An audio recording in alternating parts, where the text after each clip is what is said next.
और सिलेबस में आपका स्वागत है। आज हम भारत के सर्वोच्च नागरिक सम्मान भारत रत्न पर चर्चा करेंगे। भारत रत्न देश का सर्वोच्च सम्मान है। इस अलंकरण से उन व्यक्तियों को सम्मानित किया जाता है जिन्होंने देश के किसी भी क्षेत्र में महत्वपूर्ण कार्य किए हो, अपने अपने क्षेत्रों में उत्कृष्ट कार्य कर हमारे देश का गौरव बढ़ाया और हमारे देश को अंतर्राष्ट्रीय मान्यता प्राप्त हुई। भारत रत्न उच्चतम नागरिक सम्मान है जो कला, साहित्य, विज्ञान, राजनीतिज्ञ, विचारक, वैज्ञानिक, उद्योगपति, लेखक और समाज सेवी को असाधारण सेवा के लिए तथा उच्च लोक सेवा को मान्यता देने के लिए भारत सरकार की ओर से दिया जाता है। भारत रत्न उन महान व्यक्तियों की जीवन गाथा तो है ही, साथ में उन महापुरुषों के जीवन काल का इतिहास भी है। डॉक्टर विश्वेश्वरैया ने जल की आपूर्ति, बांध आदि की जो योजनाएं बनाई और उन्हें साकार किया, उनकी उस समय कल्पना कठिन थी। महान उद्योगपति JRD टाटा ने विमान सेवा उस समय आरंभ की जब ठीक ढंग से हवाई अड्डे भी नहीं थे। भारत रत्न ऐसी विभूतियों का चरित्र चित्रण है जिनके बिना देश का इतिहास अधूरा है। भारत रत्न सर्वोच्च सम्मान है। यह प्रतिवर्ष दिया जाने वाला अलंकरण नहीं, यह किसी व्यक्ति के संपूर्ण व्यक्तित्व और देश के प्रति उसकी अत्यंत समर्पण भावना के लिए यदा कदा दिया जाने वाला अलंकरण है।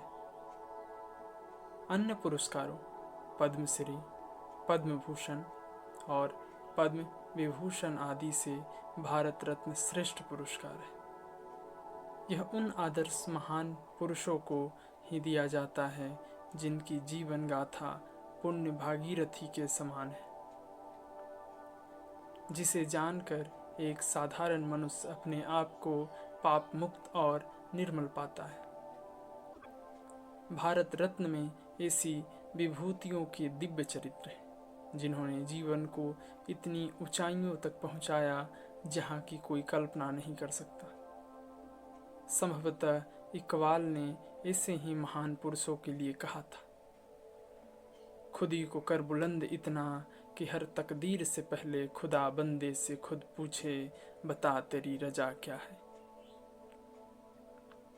भारत रत्न अनेक महान व्यक्तियों की जीवन गाथा के साथ यह भारत के उस काल का इतिहास भी है जिस काल से इन आदर्श पुरुषों का संबंध रहा। भारत रत्न केवल राजनेताओं का ही नहीं, वरन इनमें वे लोग भी शामिल हैं जिन्होंने देश को नई उपलब्धि दी है और देश को प्रगति के मार्ग पर अग्रसर करने का यत्न किया।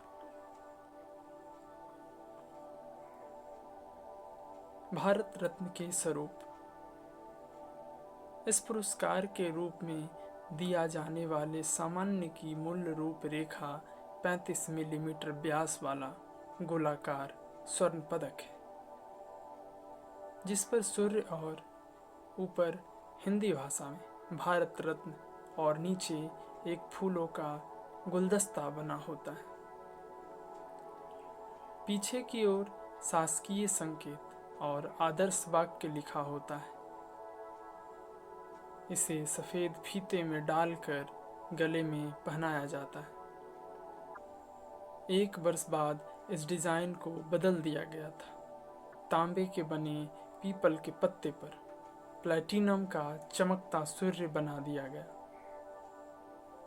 जिसके नीचे चांदी में लिखा रहता है भारत रत्न, और यह सफेद फीते के साथ गले में पहना जाता है। भारत रत्न के इतिहास पर चर्चा करें तो यह पुरस्कार 2 जनवरी 1954 को प्रारंभ किया गया था। यह पुरस्कार भारत के प्रथम राष्ट्रपति श्री राजेंद्र प्रसाद द्वारा घोषित किया गया था। दूसरे अलंकरणों के भांति इस सम्मान को भी नाम के साथ पदवी के रूप में प्रयोग नहीं किया जा सकता है। शुरू में इस सम्मान को मरणोपरांत नहीं दिया जाता था, किंतु 1955 के बाद यह निर्णय लिया गया और यह मरणोपरांत भी दिया जाने लगा। 13 जुलाई 1977 से 26 जनवरी 1980 तक इस पुरस्कार को स्थगित कर दिया गया था। भारत रत्न की परंपरा पर बात करें तो भारत रत्न पुरस्कार की परंपरा 1954 में शुरू हुई थी। भारत रत्न 26 जनवरी को भारत के राष्ट्रपति द्वारा दिया जाता है। सबसे पहला पुरस्कार प्रसिद्ध वैज्ञानिक चंद्रशेखर वेंकट रमन को दिया गया था। तब से अनेक विशिष्ट जनों को अपने अपने क्षेत्र में उत्कृष्टता पाने के लिए यह पुरस्कार प्रस्तुत किया गया है।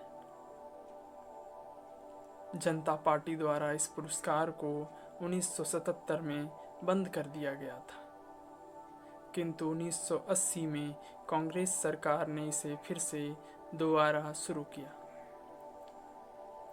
1980 में दोबारा शुरू होने पर इसे सर्वप्रथम मदर टेरेसा ने प्राप्त किया था।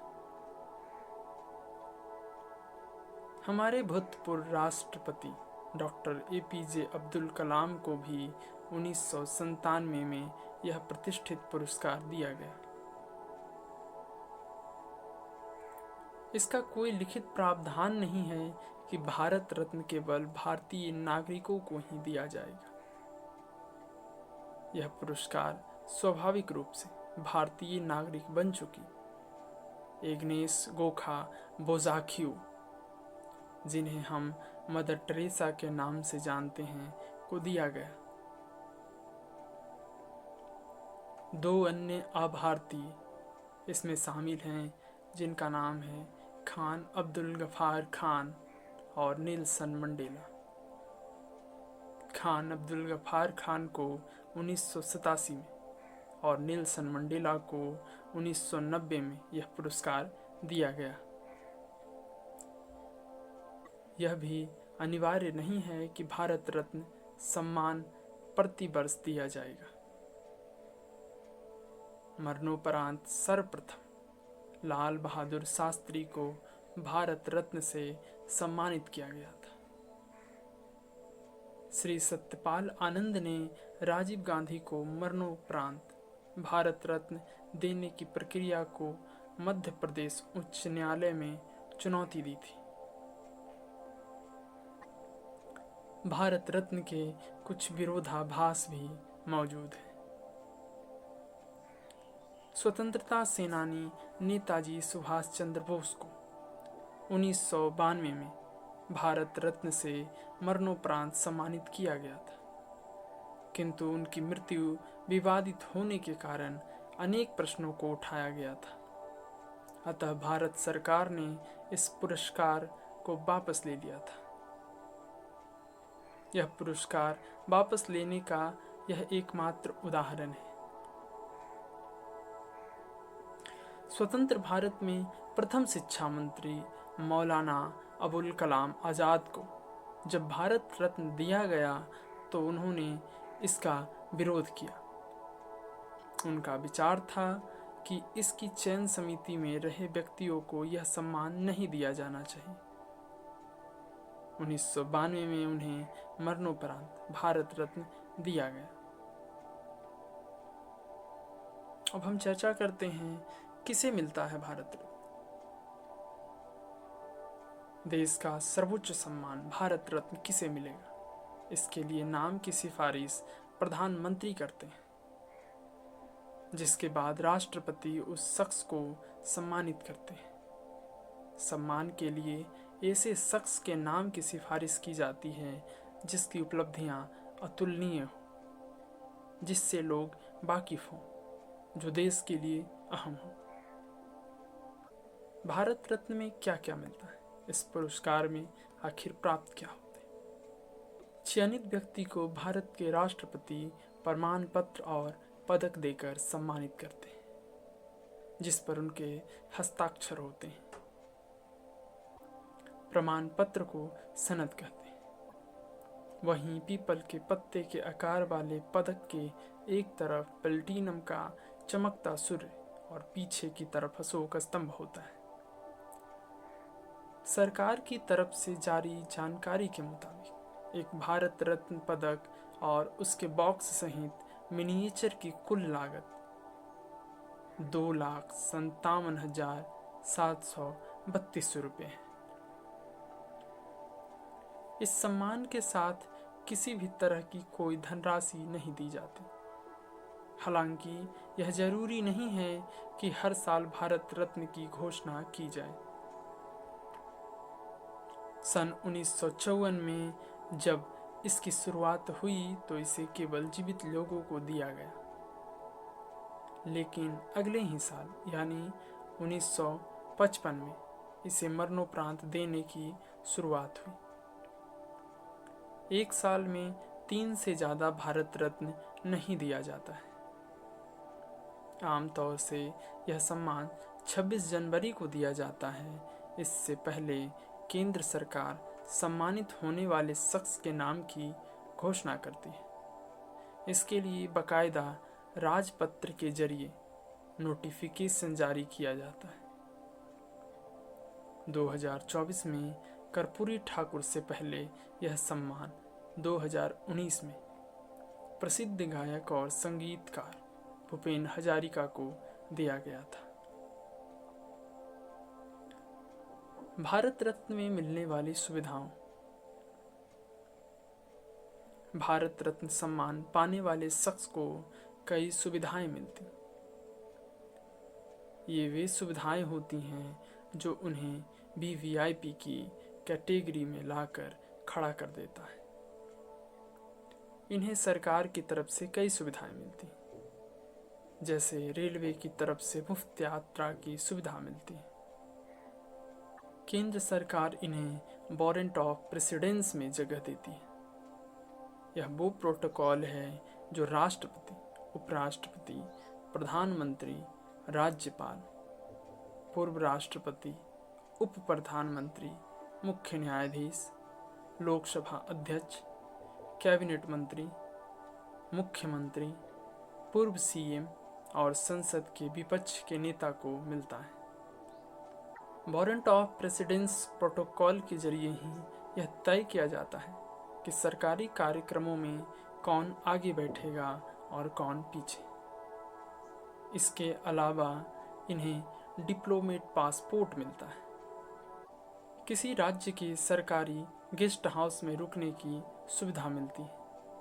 इन्हें राज्य में परिवहन, भोजन और आवास की सुविधा प्रदान की जाती है।